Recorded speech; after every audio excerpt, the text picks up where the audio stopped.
Welcome back to Open BXRx. The US Census results help determine how billions of dollars in federal funding flow into states and communities each year. And now more than ever, it is evident that the Bronx needs funding.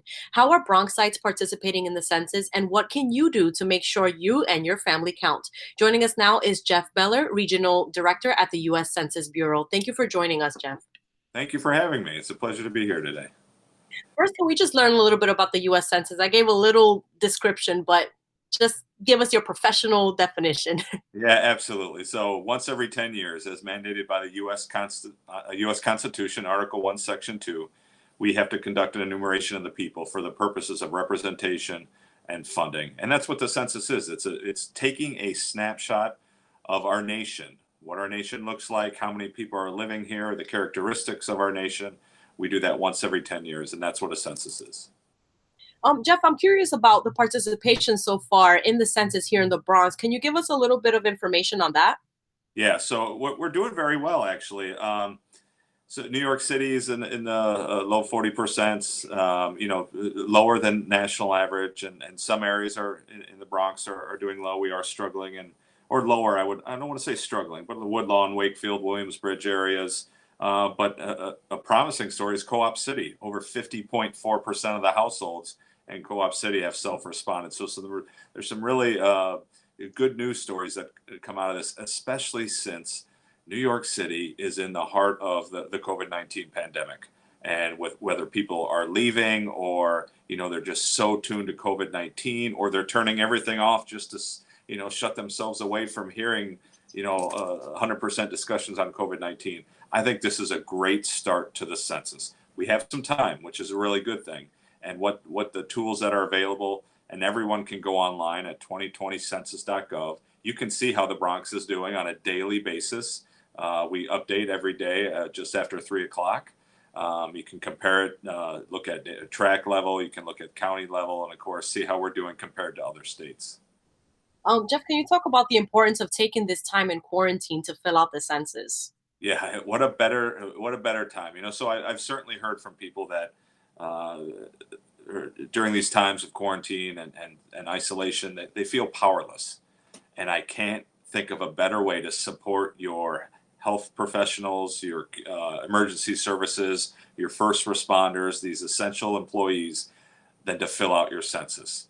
Make sure your community has enough hospital beds, that community services are receiving enough funding, that there's enough emergency service personnel representing your community, just that there's enough ambulances or firefighters or police officers. The way to do that is to fill out your census. So there is power to be had. Every household in the Bronx, if they take the opportunity, take about 10 minutes to go online, visit 2020census.gov, call one of our toll-free telephone numbers, or households across the Bronx are going to start receiving a paper questionnaire if they haven't filled it out yet. That'll continue. The mail out of that questionnaire will continue through the end of this month, end of April. Please take the time to fill it out. And once you're done, please text everyone in your phone book. Call the people you worship with or your coworkers and tell them why it's so important that the representation of the Bronx, that the funding of critical programs that'll come into the communities throughout Bronx are based upon numbers that we collect in the 2020 census. Let's say for some reason an individual didn't receive that questionnaire in the mail. Can they still fill the census out? Yeah, best thing to do is to go online at 2020census.gov. As soon as you land on that page, you'll see in the upper right corner a little button called Respond, and you can click on that button. Now, one of the important things we sent out in the beginning, if you didn't get a questionnaire right away, we sent out an invitation letter to go online. We gave you your Census ID. It's just a 12-digit unique identifier that takes place of your address. So that when you go online, you enter that ID, and we automatically know the data you're about to enter. When we release it at the city level or the county level or at a neighborhood level, we're releasing it in the right place because it is powerful data that's going to be used to determine representation and funding for the next 10 years. So our job is to count everyone once, only once, and in the right place. But if you don't have that ID, you can still go online.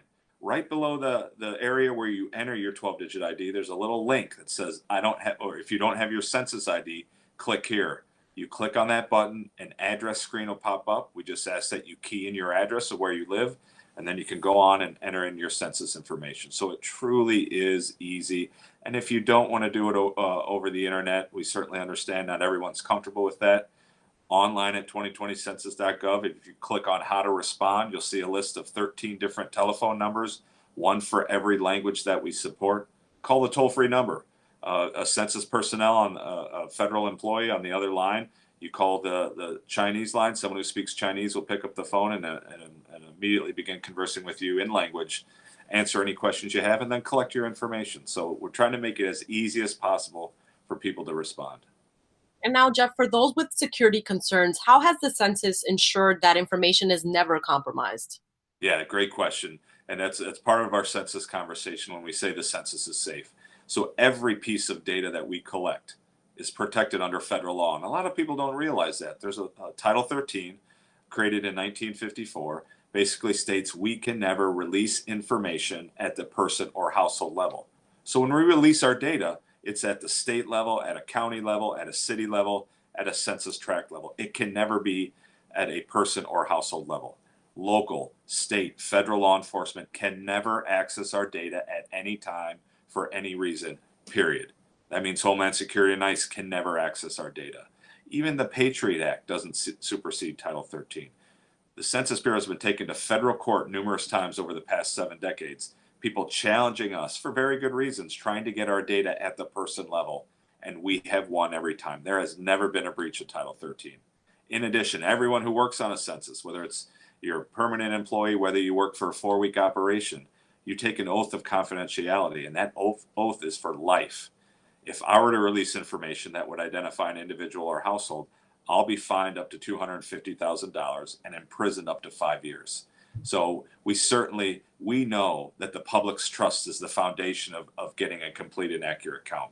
So people can feel confident in telling their family and friends and neighbors and coworkers and those that they worship that the census is safe.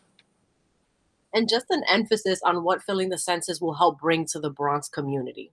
Yeah, when you think about first off, let's talk about representation. That's extremely important. From the number of seats that New York State will have in the U.S. House of Representatives, that's important. If we don't get a complete and accurate count, New York State stands to lose additional seats in Congress, and we don't want that.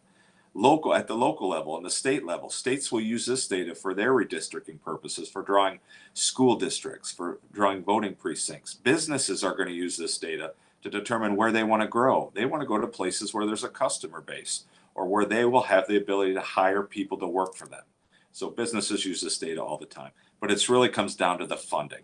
When you talk about hundreds of billions of dollars of federal funding that are disseminated to communities throughout the Bronx every year based upon formulas that use census data, Medicare, Medicaid, food stamps, and the TANF and WIC programs. You talk about education, whether that's classroom size, the number of teachers, technology, school supplies, transportation, getting kids to and from school, ensuring there's enough parks in the community for those kids to go to after school. We talk about healthcare, and now during this COVID-19 pandemic, ensuring you have enough hospitals and hospital beds and emergency personnel.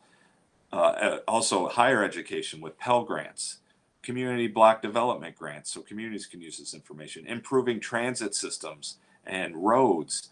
All this is so important. And I'll never forget, and I wish I could remember her name, a community board president in the Bronx gave this wonderful she was defining to her community members what an undercount means to the community. And she said, imagine you have a school of 100 kids in your community. Let's say only 80 of those kids get counted in the 2020 census. For the next 10 years, that school is going to receive 80% of the funding it deserves. And it doesn't just affect those 20 kids who weren't counted, it affects everyone. Now apply that to whatever's important to you in your neighborhood, whether that's care for the elderly, whether that's improving transit, making sure there's enough firemen and policemen available, ensuring you have enough hospital beds. All right. If we don't take action and fill out the census and ask those around us to fill out the census, we risk the possibility of losing funding and not getting the right representation for us for the next 10 years. Very important. There you have it, folks. Please fill out your census. You just heard it here, how important it is in order to fill it. And we can't stress that enough. Jeff, just to close out, can we have those links again? Yeah, best thing to do is go to www.2020census.gov. That's where you can fill out your 2020 census. You can see the telephone numbers, and we have materials in 59 languages. We have language guides and videos. So there may be language barriers in certain communities in the Bronx. Great opportunity to learn more about it, to share the message, to learn how to fill it out, and then to send that to everyone you know.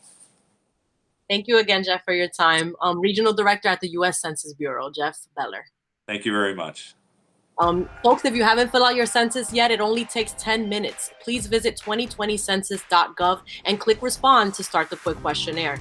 That's all for our show today. Thank you again for tuning in to BXRx. I'm your host, Sonyi Lopez, wishing you and your families safety and wellness now and always. Until next time.